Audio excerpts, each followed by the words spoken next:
Bonjour à tous. Donc, on va commencer la conférence sur la rééducation périnéale. Donc, je vais rapidement me présenter. Donc, moi, je suis Alexia Barbelane, je suis kinésithérapeute. J'interviens donc au sein de la maison Cocon et Papillon les mardis et jeudis où je propose des consultations donc de kinésithérapie périnatale. Donc, c'est de la rééducation. Ça peut être de la rééducation périnéale, de la rééducation pédiatrique. Je propose aussi des soins de beauté bien-être pour la femme et la maman. Et je propose également des soins de bien-être pour le tout petit, ainsi que des cours de yoga pré- et post-natal. Pareil au sein de la maison Cocon et Papillon.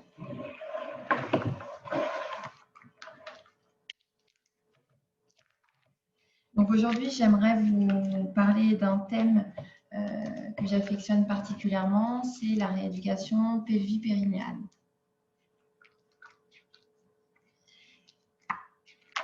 Donc j'aimerais commencer avec un petit quiz sur le périnée et la rééducation pelvipérinéale pour voir un petit peu si vous avez des connaissances sur le sujet, des idées reçues. Alors, première question, le périnée est un ensemble de muscles et de tissus conjonctifs. Vrai ou faux? Eh bien, c'est vrai. Le périnée correspond à un ensemble de tissus mous qui ferment le petit bassin par le bas. Souvent, on parle du périnée, mais c'est un abus de langage. En fait, le périnée, c'est un ensemble de tissus, un ensemble de muscles, mais aussi du tissu conjonctif, des fascias. Voilà, c'est vraiment un ensemble de tissus mous. Le périnée n'existe pas chez l'homme. Est-ce que d'après vous, c'est vrai ou c'est faux? Eh bien, c'est faux. Le périnée existe bel et bien chez l'homme. Il a tout à fait un périnée comme nous, qui a une anatomie similaire. La seule différence, c'est qu'il n'est pas percé par un orifice qui est présent chez la femme et qui n'est pas présent chez l'homme. C'est le vagin. Donc ça, c'est la première différence. Et la deuxième différence, le périnée chez l'homme ne supporte pas l'utérus qui n'est pas présent et n'est pas non plus fragilisé par le vécu obstétrical, par l'accouchement. Mais les hommes ont bien un périnée également. On ne peut travailler, rééduquer le périnée qu'après un accouchement. D'après vous, est-ce que c'est vrai ou est-ce que c'est faux? Eh bien, c'est faux. On peut travailler, rééduquer le périnée tout au long de sa vie de femme. La rééducation périnéale n'est pas nécessaire après une césarienne. D'après vous, est-ce que c'est vrai? Est-ce que c'est faux? Eh bien, c'est faux. C'est une idée reçue qu'on a. Mais il est nécessaire, et je vous invite fortement, si vous avez donné naissance par césarienne, d'aller voir un professionnel de santé pour faire un bilan périnéal, abdominal, de votre posture, de votre bassin, parce que même si c'est vrai que le périnée n'a pas été traversé par le bébé au moment de l'accouchement, donc il n'y a pas eu l'étirement des fibres périnéales au moment de l'accouchement, il a quand même porté votre bébé, donc le poids de votre utérus, le poids du liquide amniotique, du placenta, pendant plusieurs mois. Donc, il faut toujours aller faire un bilan global sur votre posture, sur votre sangle abdominale, sur votre bassin et sur votre périnée. Il y a des choses à faire. En plus, le kinésithérapeute pourra aussi vous aider au niveau de la cicatrice de césarienne. On a de nombreux outils pour faire en sorte que votre cicatrice soit mobile, qu'elle soit jolie, qu'elle soit indolore. Donc, il ne faut pas faire l'impasse sur un bilan complet en postpartum, même si on a donné naissance par césarienne. La rééducation postpartum ne concerne que le périnée. Est-ce que c'est vrai? Est-ce que c'est faux? Eh bien, c'est faux. Par abus de langage, on parle de rééducation périnéale, mais en pratique, on rééduque le périnée, mais on rééduque aussi la sangle abdominale, la respiration, la colonne vertébrale, la posture, les cicatrices. Donc, c'est vraiment une rééducation globale. La rééducation postpartum est passive. Vrai ou faux? Eh bien, c'est faux. La rééducation pelvipérinéale, qu'elle soit postpartum ou pas, d'ailleurs, elle n'est jamais passive. Au contraire, elle est active, elle demande une participation et un investissement de votre part, et puis elle demande de travailler dans différentes positions. Donc, si vous faites une rééducation pelvipérinéale exclusivement sur le dos pour 10, 15, 20 séances, et bien, il y a une partie du travail qui n'est pas fait malheureusement, puisqu'on doit vous faire travailler debout, on doit vous faire travailler à quatre pattes, accroupi, sauter, sur un pied, voilà, dans différentes positions. Donc la rééducation pelvipérinéale n'est jamais passive. Les fuites urinaires ou anales sont normales après un accouchement. D'après vous, est-ce que c'est vrai? Est-ce que c'est faux? Eh bien, c'est faux. Les fuites urinaires, qu'elles soient d'ailleurs urinaires ou anales, ne sont jamais normales, que ce soit après un accouchement ou pas d'ailleurs. C'est jamais normal d'avoir des fuites urinaires, même si vous dites j'ai perdu 3 petites gouttes au moment où j'ai toussé, éternué ou eu un fou rire. Bah, même ça, c'est pas quelque chose de normal. Il y a des choses à faire en rééducation pour y remédier. On peut faire de la rééducation périnéale à tout âge. Et bien, c'est vrai, on peut faire à tout âge. Vous pouvez faire dans l'enfance, à l'adolescence. Vous pouvez en faire si vous êtes un homme. Vous pouvez en faire avant un accouchement. Vous pouvez en faire après un accouchement. Vous pouvez en faire avant la ménopause, après la ménopause. On va dire c'est de 7 à 77 ans. Moi, ma patiente la plus âgée avait 87 ans. Donc, vous pouvez vraiment en faire à tout âge. Voilà pour le petit quiz. Alors, la première question à laquelle j'aimerais répondre, c'est à partir de quand ou dans quelle indication je dois faire de la rééducation périnéale. Alors déjà, c'est quand vous en ressentez le besoin, bien évidemment, quand il y a une gêne dans votre vie. Hein, s'il n'y a pas de gêne, il n'y a aucune obligation. Mais il y a plusieurs indications. En tout cas, on reçoit en cabinet plusieurs types de patients. Donc, ça peut être des enfants. Donc, bien sûr, quand on fait de la rééducation périnéale chez l'enfant, on utilise des techniques qui ne vont pas être invasives. On ne va pas avoir des techniques à l'intérieur du corps, mais on a de nombreuses techniques quand même. Donc, ça peut être l'enfant qui fait encore pipi la nuit à 7-8 ans. Ça peut être l'enfant qui est constipé. Voilà, là, il ne faut pas hésiter à vous orienter vers un kinésithérapeute spécialisé en rééducation périnéale pédiatrique. Ça peut être de la rééducation chez l'homme, suite à une intervention, par exemple, au niveau de la prostate, des troubles érectiles, des troubles sexuels chez l'homme. Donc, pareil, on a des outils à proposer pour faire la rééducation chez l'homme. Vous pouvez être amené à consulter aussi un professionnel de santé qui fait de la rééducation pelvipérinéale en prépartum. Donc, pour préparer votre périnée à la naissance, ou même si vous avez des fuites urinaires avant. Donc, pareil, on adapte nos techniques. Hein. Quand vous êtes enceinte, on ne va pas utiliser les mêmes techniques qu'en postpartum. Mais on peut vous recevoir pour ça. On peut vous recevoir pour des douleurs au niveau du bassin, au niveau de la colonne vertébrale, au niveau de la respiration, au niveau de la sangle abdominale. Voilà, il y a des choses à faire en prépartum quand il y a des douleurs ou tout simplement si vous voulez préparer votre corps à la naissance. Bien sûr, on peut vous recevoir pour la rééducation pelvipérinéale en postpartum. Donc ça, c'est souvent l'indication la plus connue après un accouchement, mais ce n'est pas la seule. Vous pouvez aussi être amené à faire de la rééducation pelvipérinéale si vous avez des troubles sexuels, des douleurs au rapport, des pénétrations qui sont difficiles, voire impossibles, un manque de sensation aussi au rapport. Vous pouvez faire de la rééducation à tout moment de votre vie si vous avez ce qu'on appelle des incontinences urinaires d'effort. C'est-à-dire si lorsque vous toussez, vous riez, vous éternuez, vous avez du mal à retenir vos urines, vous avez du mal à retenir vos gaz, vous avez du mal à retenir vos selles. Vous pouvez faire de la rééducation quand vous avez des incontinences urinaires par urgenturie. Donc, c'est des envies très pressantes d'uriner que vous n'arrivez pas du tout à retenir.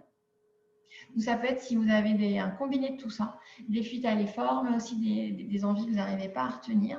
C'est ce qu'on appelle des incontinences urinaires mixtes.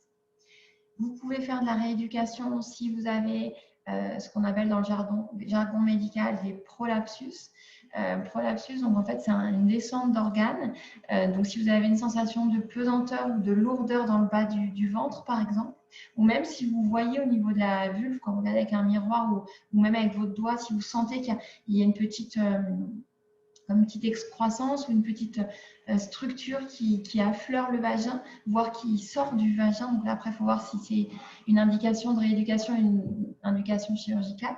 Mais en tout cas, on peut vous recevoir pour faire au moins un bilan, pour évaluer donc votre prolapsus et puis vous proposer des dispositifs intravaginaux qui peuvent vous apporter du confort au quotidien. On peut vous recevoir si vous aviez fait aussi de l'endométriose. On a des techniques en kinésithérapie, donc il y a des kinés qui sont vraiment spécialisés dans le domaine pour vous améliorer votre qualité de vie. Et enfin, on peut vous recevoir pour de la rééducation de la sangle abdominale. Donc, si vous avez une hypotonie de la sangle abdominale, si vous avez un diastasis abdominal, c'est-à-dire un écartement, vous avez vos muscles abdominaux ici, particulièrement les grands droits, donc les muscles les plus superficiels, qui doivent être normalement collés et unis par ce qu'on appelle une ligne blanche, qui parfois en postpartum, mais pas que d'ailleurs, peuvent être élargis. Et donc là, on peut travailler sur des techniques de rééducation abdominale spécifiques pour réduire ce diastasis abdominal. Voilà pour les principales indications. Alors après, la question à laquelle j'aimerais répondre, en tout cas vous donner des pistes de réponse, c'est par qui? Par qui est-ce que je peux aller voir comme professionnel de santé pour faire ma rééducation abdominale? Alors, il y a deux grandes familles de professionnels de santé. Vous allez avoir les masseurs kinésithérapeutes et les sages-femmes. Pour faire assez schématique, si vous avez un vagin et que vous avez déjà eu des enfants, vous pouvez aller voir, comme vous le souhaitez, un kinésithérapeute ou une sage-femme. Soit vous n'avez pas de vagin, donc vous êtes un homme par exemple. Là, la rééducation pelvipérinéale se fera chez un masseur kinésithérapeute. Maintenant, vous avez un vagin, mais vous n'avez pas eu d'enfant. Soit parce que vous êtes vous-même un enfant, soit parce que vous êtes une femme qui n'a pas eu d'enfant. Dans les textes, il est mentionné que vous devez aller voir un masseur kinésithérapeute. Pour le délai, alors en postpartum, en général, on dit de respecter, parce que c'est un délai, on va dire, imposé par la sécurité sociale, mais c'est un délai de 6 à 8 semaines en postpartum. Sachez néanmoins que le périnée n'attend pas 6 à 8 semaines pour être sollicité. À partir du moment où vous avez accouché, que vous vous mettez assise ou debout, votre périnée il est sollicité. Donc, je vous invite largement à aller déjà consulter en prépartum ou vous rapprocher de professionnels de santé qui proposent des cours ou des ateliers de préparation à la naissance pour savoir comment protéger votre périnée en postpartum immédiat, comment le solliciter en douceur via des contractions douces ou via de la respiration abdomino-diaphragmatique, parce que les lésions périnéales ne vont pas attendre 6 semaines, ne vont pas attendre la rééducation périnéale pour apparaître. On sait malheureusement que souvent les lésions périnéales sont faites entre 0, donc entre l'accouchement, et les 6 semaines postpartum. Ce n'est pas des troubles que vous allez ressentir immédiatement, mais c'est au fur et à mesure de votre vie de femme que vous allez vous rendre compte malheureusement qu'il y a des lésions qui ont été faites précocement et qui sont parfois irréversibles. Donc voilà, c'est un délai qui est imposé, mais il y a quand même beaucoup de choses à faire avant pour solliciter en douceur votre périnée, pour solliciter en douceur votre sangle abdominale. Il existe aussi maintenant des techniques dont on parle de plus en plus de resserrage du bassin. On parle du rebozo, mais vous avez aussi, si vous n'avez pas envie de faire un soin rebozo ou si vous n'avez personne qui peut vous faire un resserrage du bassin, vous avez la ceinture physiomate, par exemple, qui peut vous aider à resserrer le bassin. Voilà, il y a beaucoup de choses à faire en postpartum immédiat pour protéger son périnée, protéger son ventre et puis protéger son avenir de femme. Donc ça, c'était pour le délai, on va dire, en postpartum, mais hors postpartum, et ben, vous pouvez consulter quand vous en ressentez le besoin. Voilà, il n'y a pas de délai. Vous pouvez consulter, voilà, je vous dis, de l'enfance jusqu'à la fin de votre vie. Même si vous êtes ménopausée, il y a des choses à faire. Donc voilà, il n'y a pas de délai hors postpartum. Vous pouvez consulter quand vous le souhaitez. En pratique, comment ça se passe? Donc, quand vous allez voir votre professionnel de santé, kiné ou sage-femme, selon l'indication, il va réaliser un bilan un bilan qui va être relativement exhaustif, qui va être assez long, qui va en général durer entre 45 minutes et 1 heure. Ce bilan va vous apporter beaucoup d'informations sur le périnée, qu'est-ce que c'est, à quoi ça sert, où il est, comment on le contracte. Donc, on va vous éduquer, entre guillemets, on va vous informer surtout. Et ça, c'est déjà de la rééducation parce que le périnée, c'est un muscle. Et comme tout muscle, si vous le travaillez en séance de rééducation mais que vous ne faites rien le reste du temps, ça ne peut pas fonctionner. Ça nécessite vraiment une participation de votre part, un investissement de votre part. Mais pour le contracter et pour vous investir dans la rééducation, il faut comprendre ce que vous faites, il faut comprendre pourquoi vous le faites. Donc ce temps, cette première séance où on va vous donner ces informations-là est absolument primordiale et la rééducation commence déjà à ce moment-là. Donc au moment du bilan, on va bilanter, on va évaluer votre périnée bien évidemment, on va bilanter la compétence de votre sangle abdominal, donc voir comment réagit votre sangle abdominale lorsque vous toussez, lorsque vous riez, lorsque vous éternuez, lorsqu'il y a une hyperpression, en fait, comment ça se passe. On va aussi bilanter votre diaphragme, donc la partie au niveau de la respiration, puisque ça joue un rôle aussi au niveau périnéal. On va évaluer votre dos, votre colonne vertébrale, on va évaluer votre bassin, voilà, ça va être vraiment global. On va évaluer plein de choses. On va évaluer votre cicatrice aussi, d'épisiotomie quand il y en a une, de césarienne quand il y en a une. Donc, une fois qu'on a fait le tour en fait, de l'ensemble de ces structures, on va déterminer les techniques qui vont être utiles pour vous. On va déterminer aussi avec vous des objectifs de prise en charge. Qu'est-ce qui vous importe, vous, dans votre confort de vie, dans votre qualité de vie. Et ensuite, on va vous proposer les outils qui nous semblent le plus adéquats. Les différents outils qu'on a dans notre boîte à outils, on va dire, pour vous proposer cette rééducation globale, on a tout d'abord ce qu'on appelle le traitement comportemental. Donc là, c'est lorsqu'on a vu lors du bilan qu'il y avait peut-être des problèmes lors du comportement mictionnel ou lors du comportement défécatoire, c'est-à-dire par exemple que vous effectuez des mictions par précaution, vous poussez à chaque fois que vous allez à la selle, ou qu'il y a peut-être quelque chose à travailler au niveau de la posture lorsque vous êtes à la selle, on va mettre en place cette rééducation comportementale. Donc là, on ne va pas toucher, il ne va pas y avoir de toucher vaginal, il ne va pas y avoir de technique, physique intracorporelle, mais on va travailler sur un comportement global. Ensuite, on peut aussi vous proposer une rééducation posturale. Donc, on va travailler votre posture, votre façon de vous tenir, votre façon de placer vos côtes, votre sangle abdominale, votre bassin. On peut aussi vous proposer des exercices et des techniques respiratoires, puisque le diaphragme, donc c'est un diaphragme, et souvent on parle du diaphragme aussi pelvien. Donc ici, vous avez votre diaphragme thoracique, respiratoire, et ici, vous avez votre plancher pelvien. Et les deux diaphragmes travaillent en même temps, en synergie. Donc, quand il y a un problème au niveau du diaphragme thoracique, il peut y avoir un problème au niveau du périnée. Donc, on ne peut pas travailler l'un sans l'autre. Donc, on va vous proposer des techniques respiratoires. On va vous proposer des techniques aussi abdominales, avec un travail de la sangle abdominale. Donc, ça n'a rien à voir avec les, entre guillemets, abdominaux type crunch, ciseaux, battements. Ça ne fait plus du tout. On sait que c'est délétère pour le périnée, pour le dos, pour la sangle abdominale. Mais on va vous proposer des techniques non génératrices de pression. On va vous proposer des techniques de gymnastique hypopressive. On peut vous proposer des techniques de synergie abdominaux-pelvipérinéale avec un sifflet. Voilà, on a un éventail de champs et de techniques à notre disposition qu'on va vous proposer en fonction de votre cas, de votre problématique et de vos souhaits. On peut aussi vous proposer un travail, on va en général vous proposer d'ailleurs un travail sur le rachis, c'est-à-dire votre colonne vertébrale, au niveau du bassin également.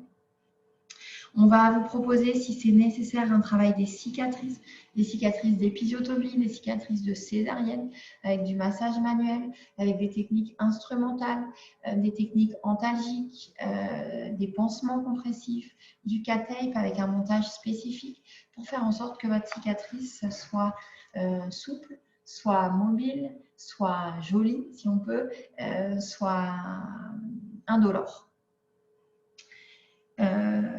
Voilà pour toutes les techniques, on va dire, qui sont autour du périnée.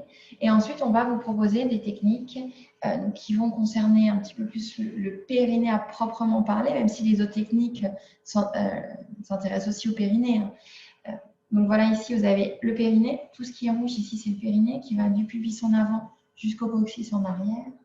Ici, vous avez tout votre périnée, pubis en avant, coccyx en arrière, voilà. Et on a les ischions de chaque côté, donc tout ça, c'est votre périnée. Souvent, quand on m'appelle pour prendre rendez-vous, on me demande est-ce que vous faites de la rééducation manuelle ou avec sonde. En fait, on fait de tout. On fait ce qui est bon pour vous. Dans les recommandations, il est bien indiqué que ce qui est le plus efficace, c'est de combiner les techniques.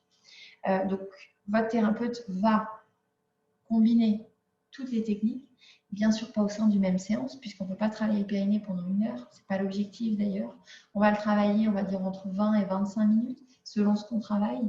Mais sur les 10-15 séances que vous avez, votre thérapeute va vous proposer, en général, des techniques manuelles, des techniques instrumentales, des techniques comportementales, posturales, abdominales. Voilà, il va combiner l'ensemble des techniques. D'ailleurs, j'ai oublié de vous dire, lorsque j'ai répondu à la question par qui, pour ce qui est de la rééducation abdominale, dans les textes, il est bien dit que la rééducation abdominale doit être faite par un kinésithérapeute. Donc, si vous allez voir un kinésithérapeute, il va vous proposer des techniques périnéales, posturales, respiratoires et abdominales. Hein, sur l'ensemble des techniques, vous allez travailler tout ça. En ce qui concerne les techniques périnéales à proprement parler, donc il y a la technique manuelle et la technique avec sonde. Je vais déjà vous proposer et vous montrer la technique manuelle. Donc, comment ça se passe? En général, pour la technique manuelle, vous êtes allongé sur le dos parce que c'est plus confortable pour vous et c'est plus facile au niveau technique de travailler sur le dos. Mais on peut, dans certains cas, travailler dans d'autres positions sur le dos. En fait, on introduit donc 1 ou 2 doigts au niveau du vagin. Voilà, donc on met du gel lubrifiant pour que ce soit plus confortable pour vous. On ne va pas très loin. Et on va venir reposer nos doigts, en fait, à l'intérieur sur le périnée, sur la partie centrale ou en latéral si besoin, s'il y a des asymétries périnéales ou pas d'ailleurs, mais si on veut travailler de manière plus spécifique le périnée droit ou le périnée gauche. Et une fois qu'on a en fait notre doigt sur le périnée, on va vous demander des contractions tenues, des contractions rapides, du verrouillage à l'effort. C'est-à-dire qu'on va vous induire des contraintes, des hyperpressions abdominales et on va vous demander en même temps de contracter votre périnée. Le gros avantage de cette rééducation manuelle, c'est qu'elle est très précise, puisqu'on peut vraiment cibler une partie du périnée. On peut aussi masser une cicatrice d'épisiotomie si besoin. On peut la masser en interne, on peut la masser en externe. On peut travailler plus le périnée superficiel s'il y a une béance, par exemple, vaginale. On peut travailler le périnée superficiel ou si c'est un problème plus du périnée profond. On peut travailler plus spécifiquement le périnée profond. L'inconvénient, si on peut parler d'inconvénient de la technique manuelle, c'est qu'il est beaucoup plus difficile techniquement de vous faire travailler debout, accroupi ou sautillé. Parce que voilà, après, c'est un peu technique pour vous comme pour nous. Mais en tout cas, c'est une technique qui est très intéressante et qui nous permet lors du bilan aussi d'évaluer la force de votre périnée. Donc ça, c'est la technique manuelle. Et ensuite, on a la technique instrumentale, donc avec une sonde. Souvent, on utilise cette sonde-là. C'est une sonde qu'on appelle Périfin, vous avez selon la marque, elle s'appelle OVA. Le gros avantage de cette sonde, donc elle a une forme comme ça un petit peu d'olive. Et le gros avantage, c'est qu'une fois qu'elle est mise dans le vagin, normalement, elle ne bouge plus, elle ne tombe plus. Et donc, puisque vous avez les muscles périnéaux qui vont enserrer. Et donc, on peut vous faire travailler après dans des gestes qui se rapprochent des gestes de votre vie de tous les jours. C'est-à-dire qu'on peut vous faire travailler assis, qu'on peut vous faire travailler debout, qu'on peut vous faire vous accroupir, sautiller, courir si besoin. Parce que le but de cette rééducation abdominale qui est globale, c'est de se rapprocher le plus possible des conditions de votre vie de tous les jours. Donc, si vous faites une rééducation qui est exclusivement passive sur le dos, c'est pas dit que vous allez arriver, tout ce que vous avez appris en rééducation, vous allez arriver à le transférer au quotidien. Or, souvent, les fuites, par exemple, quand la gêne, c'est une fuite, c'est pas quand vous dormez, c'est pas quand vous êtes tranquillement allongé sur votre canapé, c'est quand vous êtes debout, c'est quand vous toussez, c'est quand vous allez éternuer, quand vous allez porter une charge. Donc, il faut en fin de rééducation se rapprocher le plus possible de ces situations-là. Donc, la sonde, elle a 2 petites barrettes, vous voyez ici, métalliques. Donc, avant de l'introduire, on va mettre un gel à ultrasons sur la sonde, déjà pour faciliter l'introduction, la rendre la plus confortable, la plus indolore pour vous. Et puis, pour participer à ensuite la conduction de l'information.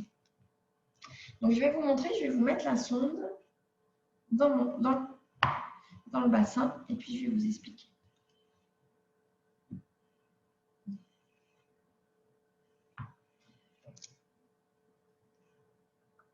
Voilà, donc j'ai introduit. Voilà. J'ai introduit la sonde dans le vagin. Vous avez cette partie-là qui reste à l'extérieur. Et puis, vous avez le fil qu'on va venir connecter à une machine de rééducation. On peut utiliser la sonde de 2 manières. Donc, la sonde à l'intérieur, elle est comme ça. Et en fait, quand vous contractez votre périnée, ça vient exercer une pression sur la sonde. Et donc, la machine capte cette pression qu'elle nous renvoie sur un appareil. Soit la sonde, on l'utilise comme un émetteur. C'est-à-dire que les 2 petites barres métalliques que vous avez vues vont envoyer une impulsion électrique qui va venir stimuler ici votre périnée, qui va venir contracter votre périnée. Donc ça, il y a des indications, on ne fait pas ça chez tout le monde, mais selon ce qu'on a vu lors du bilan, on va décider que cette technique qu'on appelle l'électrostimulation est indiquée pour vous. Et donc, on va vous le proposer. Soit la sonde va jouer un rôle d'émetteur, c'est-à-dire de récepteur, pardon. C'est-à-dire qu'elle ne va rien émettre, mais elle va recevoir la contraction périnéale qu'elle va capter et qu'elle va renvoyer sur un écran.